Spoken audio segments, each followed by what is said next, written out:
Kalau udah masak ini tandanya bersih-bersih kulkas. Namanya aku bilang aja tumis oblok-oblok ya, karena itu isinya segala macam yang ada di kulkas, dicemplung-cemplungin aja, tinggal dipotong-potong. Semua bahan dicemplungin aja, direbus sampai empuk. Jangan lupa dikoreksi rasa ya. Lauknya bikin telur dadar aja, ditambah sayuran sisa yang dari kulkas tadi. Tambahin aja garam dan penyedap rasa, langsung diaduk-aduk. Goreng di wajan bolak-balik sampai mateng.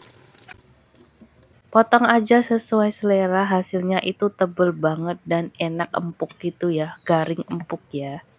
Jangan lupa di recook.